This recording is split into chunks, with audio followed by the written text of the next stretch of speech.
Hello, everyone, and welcome to our virtual event hosted by the Salt Lake City Alumni Club. My name is Alex Steele, and I am on the board here at the Salt Lake City Alumni Club.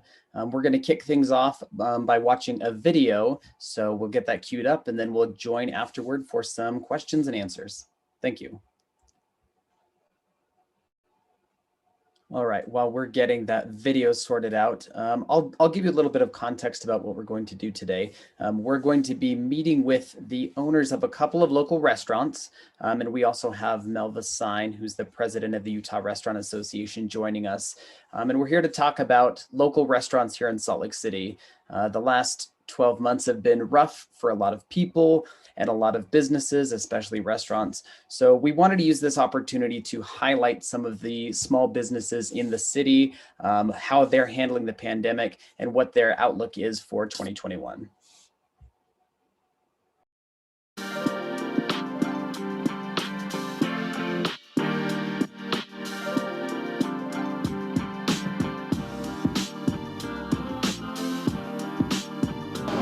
Hi, my name is Danny Cheng, University of Utah, class of 2004, owner-operator of Comcom Kitchen. Currently we have 13 food vendors working out of Comcom Kitchen. They range from food trucks to caterers to bakers to a seafood wholesaler and a couple other independent food vendors. How I got my start in the restaurant business, my parents owned Sona Express for about 20 years right next to the University of Utah. I've always wanted to be in the restaurant business my whole life, but I didn't want to be married to the restaurant like my parents were. When this concept of a ghost kitchen popped up, I really was intrigued by the whole concept.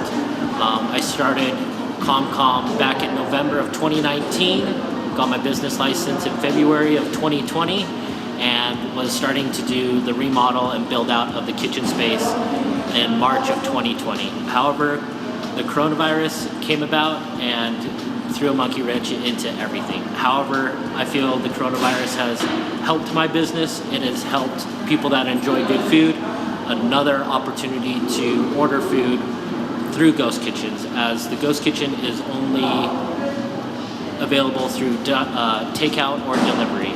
Down on all the expenses and all of the hassle of the front end of the restaurant, and the restaurateur only has to focus on the quality of their food. Different ways to support your local businesses right now is to go out, support them, buy gift cards, and order online, do takeout, do delivery, do whatever you can. You can go to comcomkitchen.com and you can see all the food vendors that are currently working out of our space, and you can go and support them there. Hi, I'm Clayton Greenhounds from down here at Comcom Kitchen. I've been a tenant since the Comcom has opened last year in 2020 during the COVID pandemic. And it's been really a unique situation for all restaurants, food trucks, and Comcom's really been helpful in adapting my business to be successful this year. I've been a food truck for 5 years and a wedding caterer. We do a lot of weddings every year, about 300. And obviously with COVID this year, we didn't have any events to do or anything to really get by at first. And Comcom helped us adapt an idea of ghost kitchens. We've started Silver Moon Eatery, Mr. Beast Burger, Taiga Bites, and Silver Moon Taco as well, all on these ghost kitchens this year, which is unique to us and a new thing for us, but it's been life-saving in a sense for our business. With Silver Moon Taqueria and Silver Moon Eatery, you can find us at silvermoontaco.com, Comcom Kitchen, or you can find us on Grubhub, DoorDash, Uber Eats. We're rolling out new menus each week, and so look for, we're going to be rolling out a wing menu similar to Wings and Things. Some of you alumni might remember Wings and Things from about 20 years ago. Give us a try, check us out, and also Comcom is a great place to find many vendors, Streusel, Mad Dough, a lot of other vendors that are very unique and have wonderful food. Hi, I'm Andrew. I am the owner and pastry chef of Streusel. That's located inside of Comcom, that's 67 West, 1700 South. I make a variety of pastries, sweet and savory, so you can find all different kinds of products from me. Working in Comcom is awesome because it's a really cool community that we help each other out, and it allows us to grow at our own pace. so we don't feel overwhelmed with all of the craziness that is owning a small business. We're open Wednesday through Sunday, 7 a.m. to 2 p.m. And you can also find information about us on our website at streuselslc.com or on Instagram at streuselslc. We work closely with the other businesses inside of Comcom, and that's really one of the benefits of working here, is the ability to play off of each other, help each other, support each other however possible. It's really important as a small business to have as many allies as possible and as many friends in the industry as possible. It gives us the ability to succeed in our own way and have the support of other people. Stop on by the storefront anytime or follow us on Instagram, and we hope to see you soon.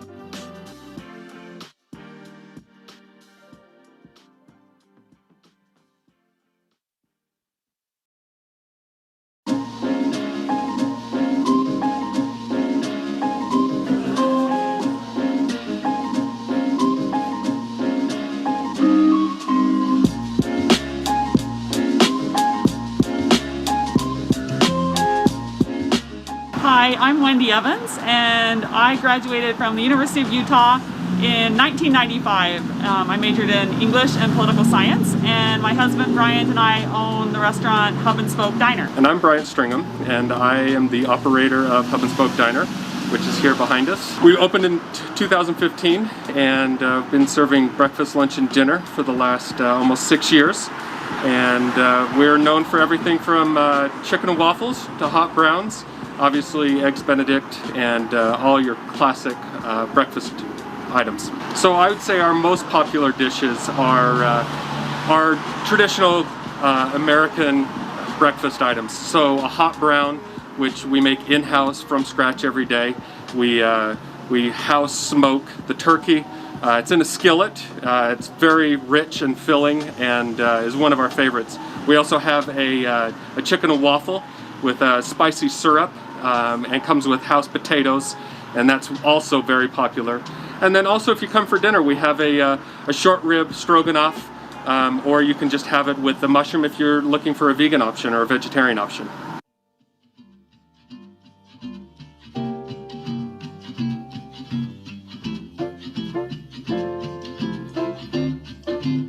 So this is a hot brown here, Hub and Spoke. Some butter and some sourdough from Salt City Bread. Today we're going to use our turkey on this. This is house brine and smoked. Couple pieces of applewood bacon. Get that hot. Nice and golden. I'm going to turn it, give it a little bit more butter on that side.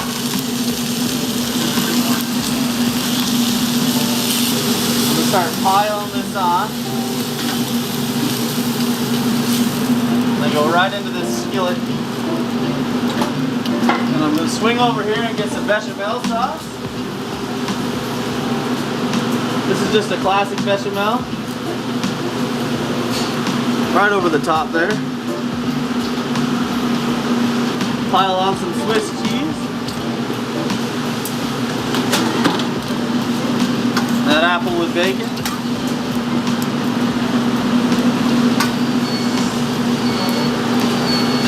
Put a couple of tomatoes in it so they get nice and bristle.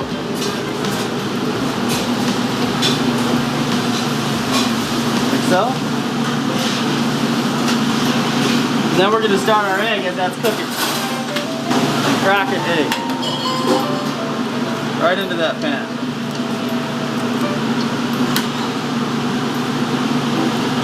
Start scrambling that egg white so it cooks faster and even. The hot brown up. See it's oozing right there. Place our egg right over the top.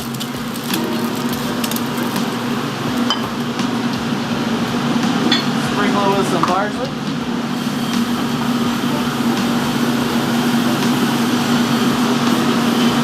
Go right in there with that avocado. If you'd like. And that's our Kentucky hot brown.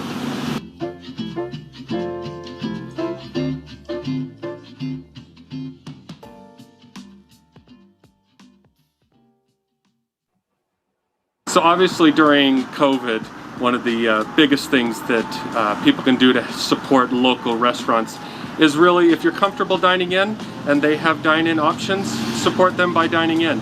If you're not comfortable dining in, most every restaurant that we know of has takeout, and that makes it really easy to where you can come in, pull up to the curb and order something and have it delivered right to your car from the safety of your own vehicle. And any of those things are critical to supporting a local independent restaurant. You can also buy gift cards if you want to wait until later or give that away to other people. So any way that you can help support restaurants is definitely greatly appreciated at this time. We appreciate the support that we've received thus far.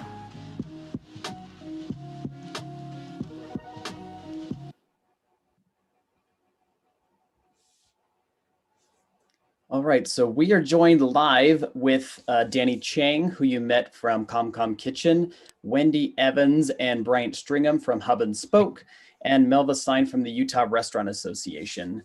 Melva, my first question is for you. How would you describe from sort of that 30,000 foot view what 2020 has meant to restaurants in Utah? Melva, you're on mute. There we go. There we go. I guess in one word, I would say challenged. It was a year of, even though many of the trends we saw, like online ordering and takeout and delivery, were trending, it was already being reported that those items would be big trends for the restaurant industry in Utah. No one expected it to be the major income and revenue source that it became in 2020. So I think our industry rose to the challenge. I mean, I'm amazed at how successful they were in adapting and redoing menus and sourcing only product that they could, absolutely sell, whether it was through takeout or delivery, with the access to the dining rooms being closed.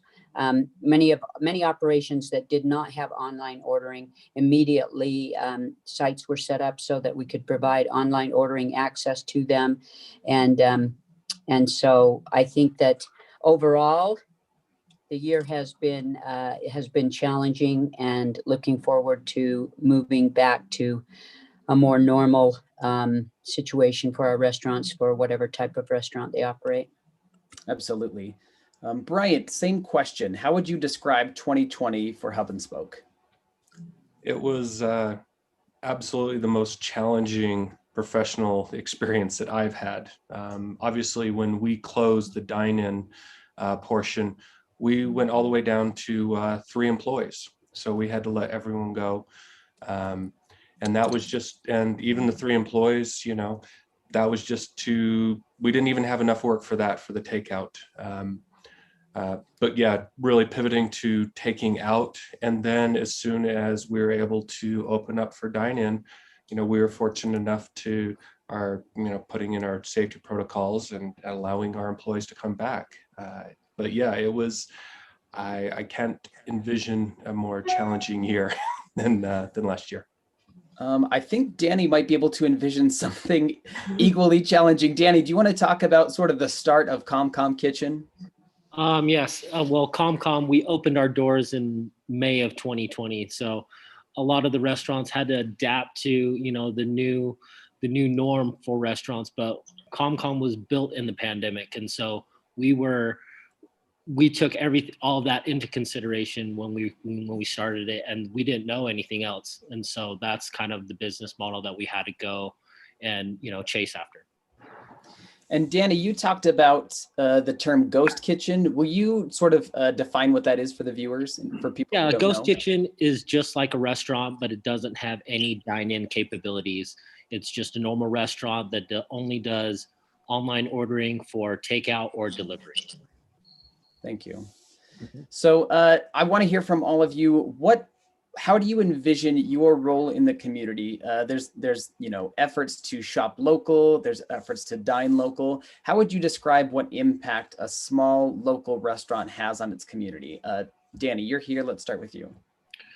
Comcom is a perfect example of how to help a small business. Right now, we have 14 small businesses, small food vendors operating out of our kitchen. And so, with this shared concept, your expenses are a lot lower than, starting a brick and mortar or starting your own, standalone restaurant or anything like that. And so at this point, with the pandemic and everything, it's just an easier way to get into the food industry without committing to, 5 or 7 year leases or build outs or, fundraising or any type of capital that you do need to put into any type of normal restaurant that you would be starting.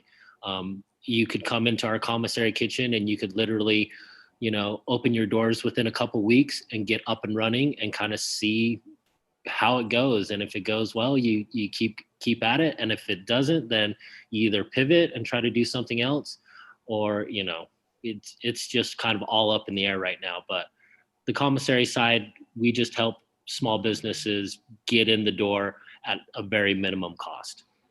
Thank you. Braint and Wendy, how would you describe your impact on your community? You've been around for a few years.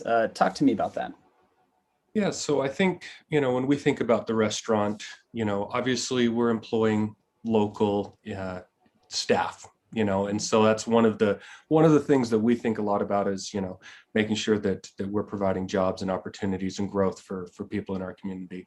But also on the purchasing side, we think of that also, like we buy from local producers. Our main distributor is Associated Foods, but we also buy from Salt City Bakery and, Parker Farms and Main so, Street Meats yep. and a whole Charlie's near Copper Canyon. Mm-hmm. Yep. And so we think of that also, like when we're sourcing and choosing, who do we want to buy from? We want to make sure that we're buying from people that are close to us and supporting their businesses. So it is, it's that. And then also, looking at, our customers, like we know that, like everyone else, we enjoy celebrating, times with people, and food is the biggest component of that for us. And so providing a space and an opportunity for friends and family to get together is, why we do it, So it's almost like a multiplying effect. A local business can enhance other local businesses.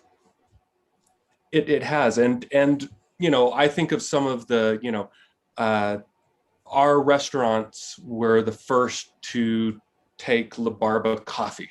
Like they were a brand new, startup, and we were the first ones to provide La Barba coffee. And it's things like that looking back, you realize like, oh, that's, we were their first account. That is meaningful to them. That's very cool. Melva, from the Utah Restaurant Association perspective, how do you describe local restaurants' effect on communities throughout Utah?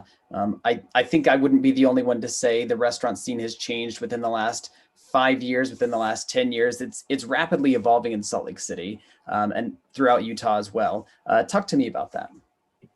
So we have always called the restaurant industry the industry of opportunity. And we do that because of the number of people we employed. Pre-pandemic, we employed 109,000 people in the state of Utah.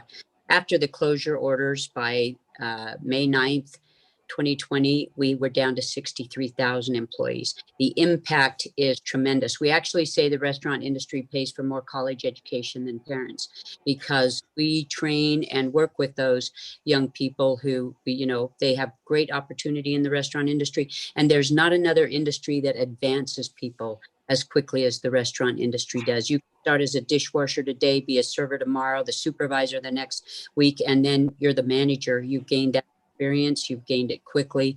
And so that's one of the reasons we call ourselves the third largest economic engine in the state of Utah pre-pandemic. And so, our impact is felt in every corner of the state. And what do you do when challenging times come through? How does the Utah Restaurant Association work with these local restaurants to help them? Well, so this year, never having gone through anything like this, and I've been with the Utah Restaurant Association for 25 years, and realizing what they need, we immediately turned our communications to be not monthly, but daily, sometimes twice a day, depending on what was going on. Communications with the governor's office and the command center were happening on a daily basis. We were advising them what our industry would need for PPE. PPE equipment would, for our industry, cost $3 million a month. And so the need, all of those needs, and making sure the restaurant industry's needs, getting their liquor licenses commuted so that they had time to pay fees, and that they weren't going to be, I mean, it was just an ongoing, every day there was some sort of crisis that we hadn't expected or that we hadn't looked for that was hitting us, and we were adjusting and making, I mean, many of the governor's emergency orders were because we said, hey, look, these guys are going to lose their license on this day. You got to change this. So, I mean, it was go into crisis mode and be there. We filled out PPP applications for restaurants that weren't able to or didn't have. I mean, we've done everything to try and make sure that restaurants were, number one, informed, and work with government to make sure that we could get as much assistance as possible, because 6-foot distancing means that restaurants are still only operating at 30 to 40% capacity, some less than that if they're depending on their size. So our goal is to get things back to normal as quickly as possible in a safe way so that people can go out, because by the numbers, by the end of September, we had hired, our numbers for employees were up to 93,000.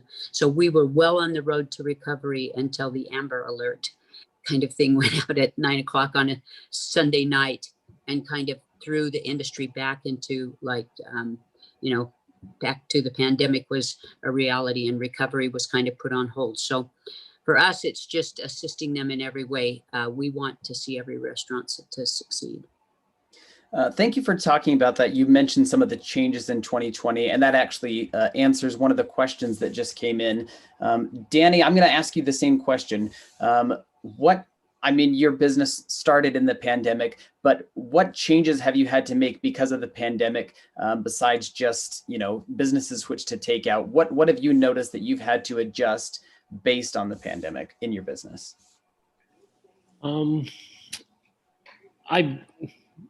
It's kind of interesting because, with ghost kitchens in Utah, I always thought it would be like a 3 to 5 year process for people to pick up on that concept.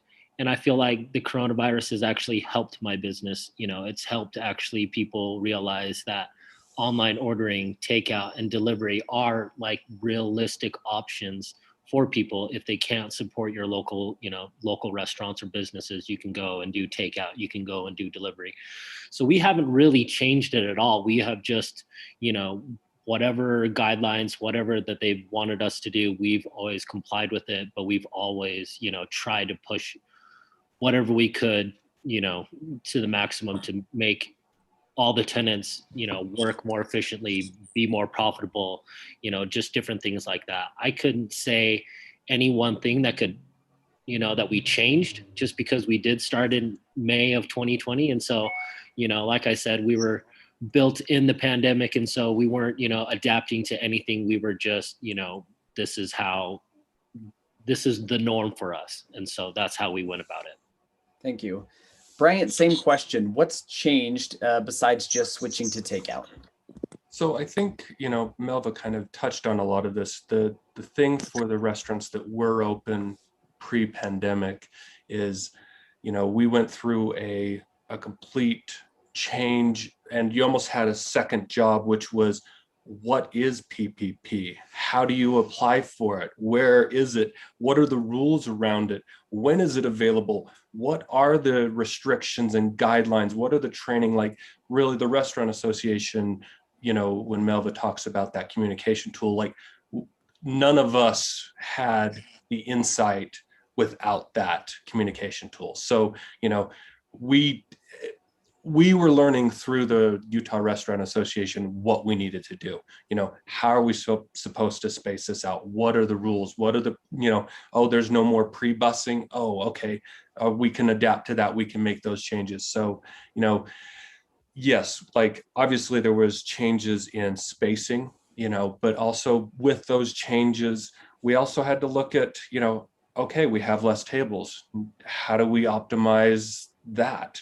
When we, if we're only busy a few hours, a week, we need to maximize that opportunity, and what does that mean? Does that mean we have to, have a better way of getting people into the building in a safe and distant way, but also making sure that, we don't have tables that we can seat empty. Like if we have an empty table, we need to get that next guest sat as quickly as possible. So yeah, those are the big things. And also, Sanitizing. we have all of the cleaning and sanitizing is completely, while it hasn't changed what we did, it changes some of the ways that we do it. And, the staffing levels, like those are some of the things that people don't see is, we have dedicated people that, it used to be kind of more of a shared responsibility. The server would be doing certain things. And now it's, very specific people doing specific tasks.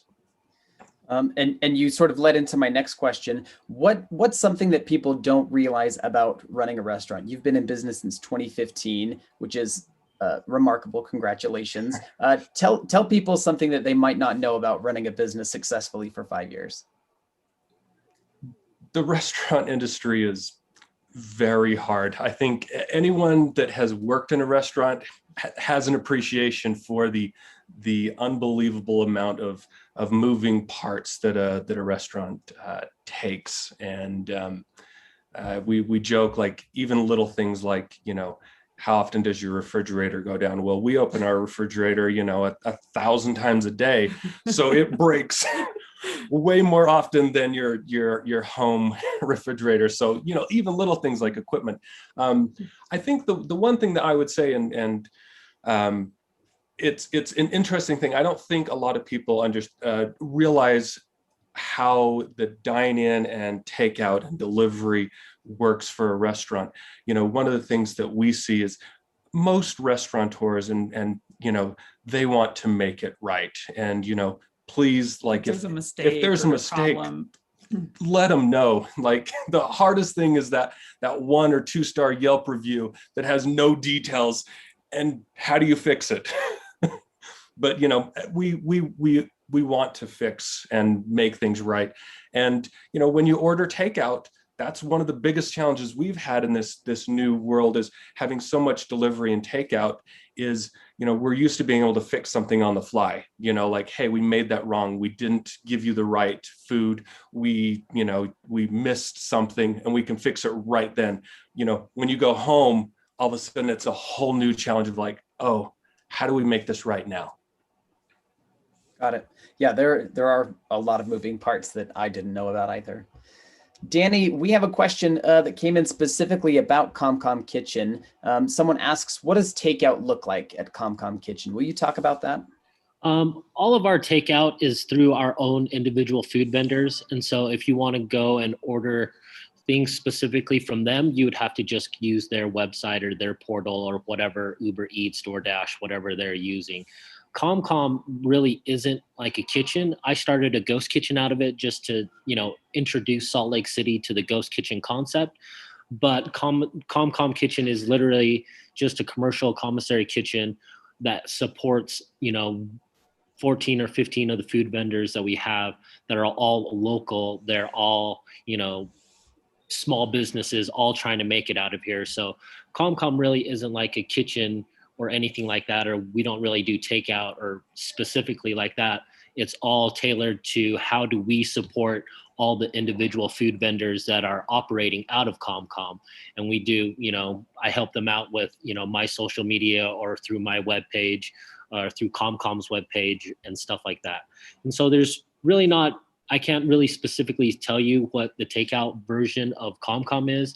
You'd have to go to all the individual vendors that are in Comcom and see how, some of them, we do have a storefront. So there is, a couple of our bakers are running, Wednesday through Sunday, 7 a.m. to 2 p.m. And so you can come in and pick up some of their goods. And then the rest is, like I said, is all online ordering. And then it's all pick up through Uber Eats, DoorDash, Chef Pansy, just delivery apps like that. Thank you. Melva, I want to get your take on what you expect in 2021. We're about 5 or 6 weeks into the new year. There's a lot of optimism. People are getting vaccinated. We're trying to get back to whatever this new normal is going to be. What do you predict 2021 will look like for restaurants in Utah? Well, right now, predictions are that there will be much of the same. There will still be a struggling until we can get enough people vaccinated of those vulnerable populations, those high-risk people, that we can do away with the 6-foot distancing. As long as we have to 6-foot distance, then that makes it so our occupancy levels within our restaurants cannot reach full capacity. In a restaurant, in order to make profit and sustain yourself, and remember that restaurants are only 2 to 4% profit. So it's not a huge, these people are in it because they love it. They love what they do. They love pleasing people and providing an experience for people. And so, so that 2 to 4% profit kind of just completely goes away as we social distance and as we take these other measures. And so we're looking forward to that time when we don't have to social distance so that restaurants can turn their tables. I mean, usually in a restaurant, you need to turn your tables once a night, on the weekends 2 to 3 times a night, in order for you to be at your optimum and producing a profit level that is good for you, that you can pay your people more, that you can share and whatnot. And that's how these people look at the employees, is that they're family. Like, they want to take care of them. When the pandemic occurred, people gave away their food to their employees so that they could go home and whatnot. So it's a very sharing, caring community, the food culture in the state of Utah.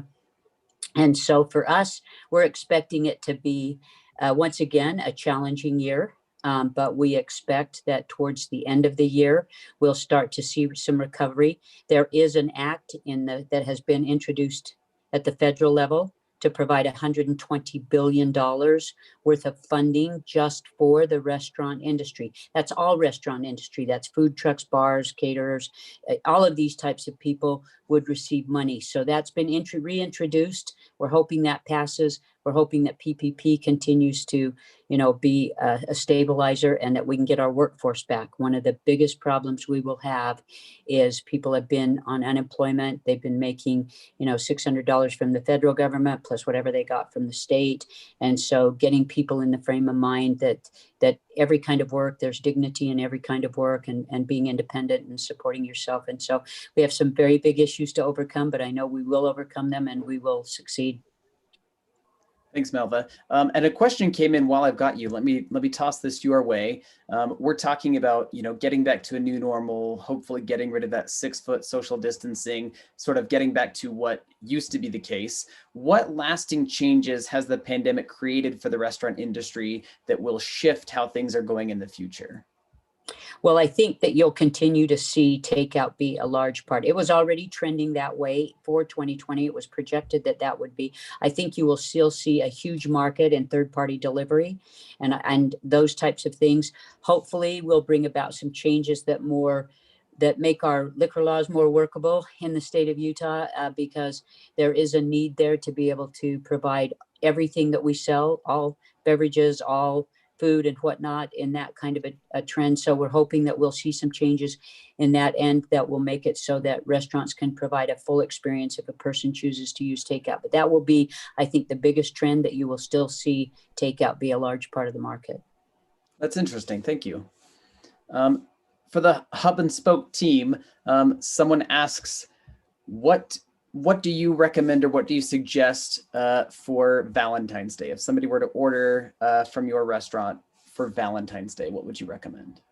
Oh, like what dishes? What dishes, exactly. Oh, let's see.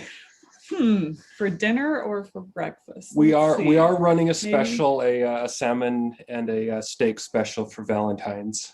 So obviously there's that. But look, order what you like. Favorite. My personal favorite. Yeah, so say what your personal favorites are. What would you order?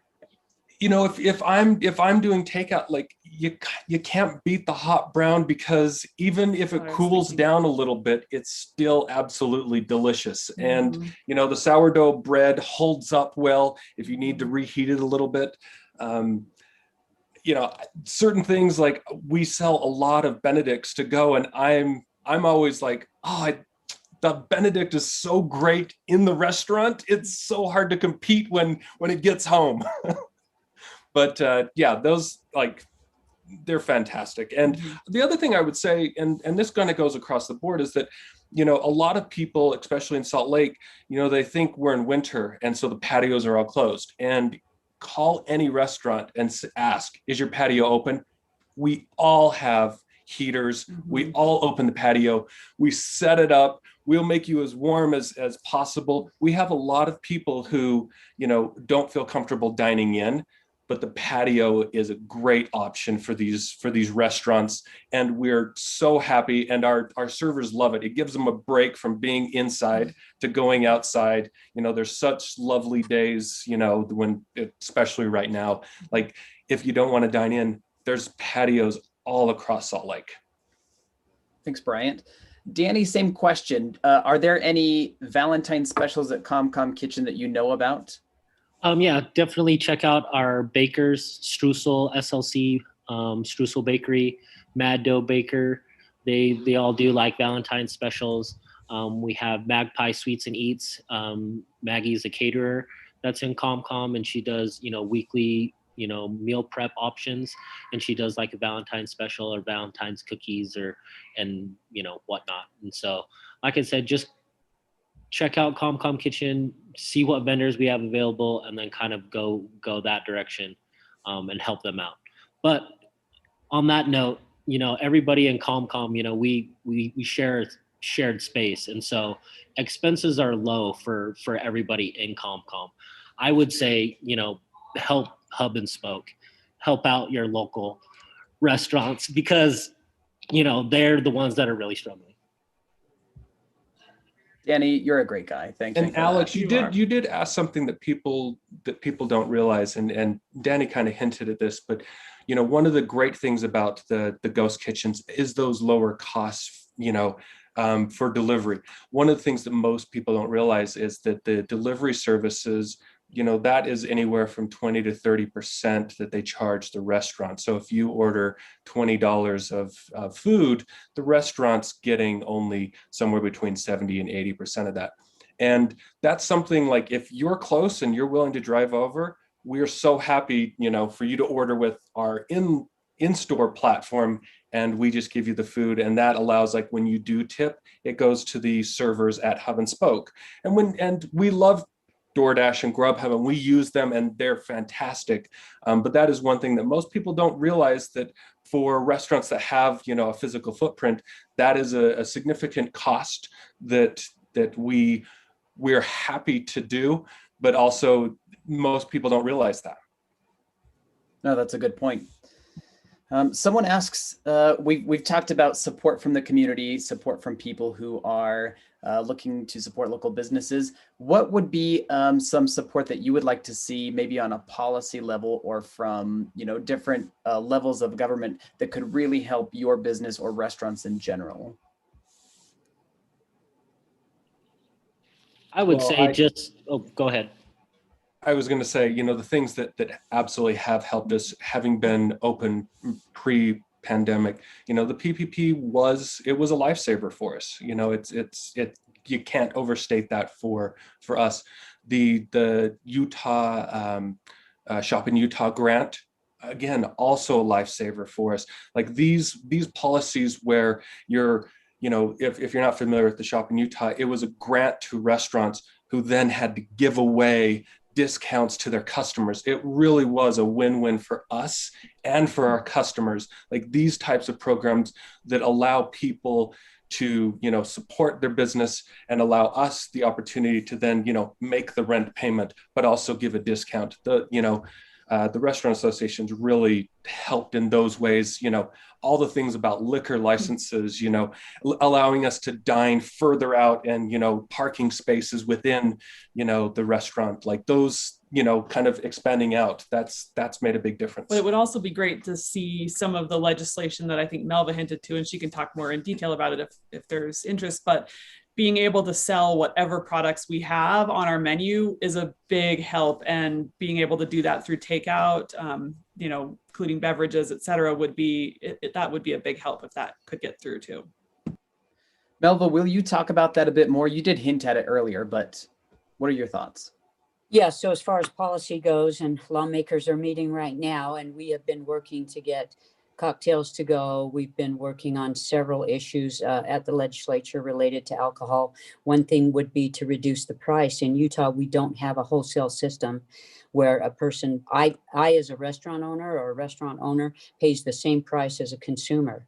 So in terms of alcohol, there's lots of ways, lots of suggestions we've suggested. We've also said, look, we need to have licenses. Licenses need to now be on a 2-year basis so that restaurants have a year of recovery time before they have to pay for their business license renewals. And any of these types of things that are policy oriented that are surrounding money, you'll have to pay the same. You just won't have to pay it for 2 years. And right now, that's the help that restaurants need in order to be able to recover. So we're looking at all of those fees that are associated with local taxes, state taxes, those types of things. And so we're working very close with the legislature. It is very difficult to make alcohol improvements, what we call improvements in the state of Utah, and using COVID, I mean, what they're saying is we're providing you all of these other helps. So policy around some of the things that they can do, they're more willing to move. Like we've asked the cities to allow every restaurant to have 2 to 3 parking spots that are owned by the city, to have those where you just have a curbside. So a person can pull in to the curbside and be able to go into the restaurant, not have to worry about a ticket, not have to worry about anything else, to accommodate, because as you were just told, they make more money if you can order it direct from them. If you buy a gift certificate for a restaurant, if you buy it from the restaurant, they're not paying commission to a big retail store or somebody else to sell that coupon for them. So anything that you can do directly with the restaurant benefits the restaurant. That's fantastic. And it's interesting to hear sort of that behind the scenes work that goes on to, make sure that these restaurants can run with a profit. Danny, I know you wanted to add something. What were you going to say? Oh no, I think Braint hit it on the spot, and so we're good. I just wanted you guys to spotlight, local restaurants. People don't understand, local restaurants. I mean, they're running on such low margins, anyways, that with the distancing, with the limited seating that they can do, it's a real struggle for restaurants to survive. Thank you. Yeah, and if I could please. just mention one thing, Alex, it's we as the Utah Restaurant Association have a statewide promotion called Taste Utah, where we go out and highlight these individual restaurants. We have videos, we have a website that people can go to see the restaurants and see the food and talk to the owners and the chefs and whatnot. It's called Taste Utah. It's on every Sunday morning at 9:30 a.m. It's a half an hour show, along with, helping people to understand what's expected when you go to a restaurant and educating people. So it's educating, it's entertaining, and it really highlights these independent restaurants throughout the state of Utah. That's fantastic. Where is that shown? So it is shown on ABC4 at 9:30 a.m. every Sunday morning. It's a half an hour, and it highlights local farms. So it helps every part of our food chain in terms of and where the food ends up at our restaurant, where you can have a great experience. That's fantastic. Thank you. We've talked about food, and we've talked about how it's a passion for people who are in this business. I want to hear what your specific food passion is. Danny, what's your favorite food? What do you love to eat? Oh, what my favorite food is right now is I'm addicted to milk tea. I mean, Taiwanese milk tea, meat fresh. I'm there 6-7 days a week. I mean, that's just me. That's just what I go for. I go to Chick Queen. I go to over the counter, curry fried chicken, Kyoto. I mean, just the locals. I mean, I grew up in Salt Lake City, and so all these spots, it's just where I've just gravitate to. Braint and Wendy? I would say that we just crave the diversity of food. I mean, even whether we're in the pre-COVID world, if we would sit down together with friends, being able to carve it up and share a bite of everything. And now in this world, being able to just continue to support every individual. I mean, we just have a wide range of tastes, and we love this. Yeah, we love food, and we love, wine, and we love the local beer scene here. And, we just like trying a lot of different things. And what about you, Melva? Well, as long as you don't ask me my favorite restaurant, but just my favorite food, then I can answer that question. I'd have to say that breakfast is my favorite meal. So anything at Hub and Spoke in the morning is awesome. And so I don't really have a particular favorite food. Just I love breakfast. I don't get to eat it very often, but when I do, I love going out to a restaurant and enjoying a great breakfast. Oh, me too. I want to end this on a high note. I've got one last question I want to ask everyone. 2020 has had a lot of low moments, and it's been hard for people. I want to hear something positive. Tell me some good news. Tell me something you're looking forward to with your business, with restaurants in general. Give us something good to end on. Melva. Well, so I spoke at Representative Curtis's summit on the economy in the state of Utah. And one of the things that we ended that on is that our restaurants in the state of Utah will never, never, never give up being a part and being a strong part of Utah's economy and growth. That's fantastic. Danny. To be honest, I wouldn't change 2020. It is what it is. Life happens. You have to adapt. You have to change. The business model that I'm trying to create is something that's not like the standard restaurant business model that's been used for 50, 60, whatever, 75 years. I'm trying to create a new business model, and so whatever happens. We're growing at a rapid pace. We're expanding. We're looking at a second and a third location, and so I have no complaints. Like I said before, just go ahead and support your local restaurants. Thank you. And Braint and Wendy, before you answer that question, tell people why your business is named Hub and Spoke, and then tell us some good news. You can say that. Yeah. Oh yeah, that's a good question.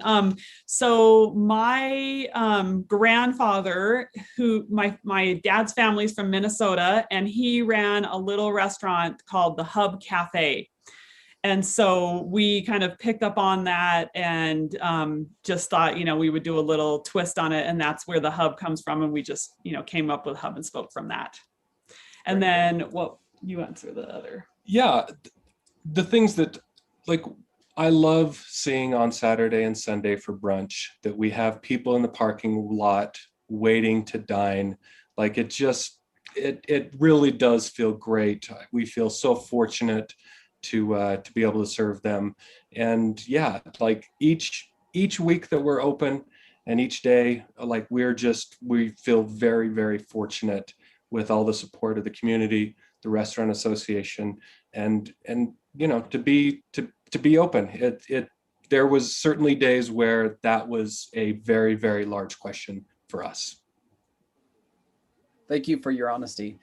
And thank you to everybody for tuning in. This has been a fun look at, a couple of local restaurants being highlighted here and looking at restaurants in Utah in general. I hope this made you hungry, because it's made me hungry. Thank you very much for joining the Salt Lake City Alumni Club today. We're really excited to be able to offer these kinds of events for you. Look us up online if you have any questions, and have a great day. Thank you.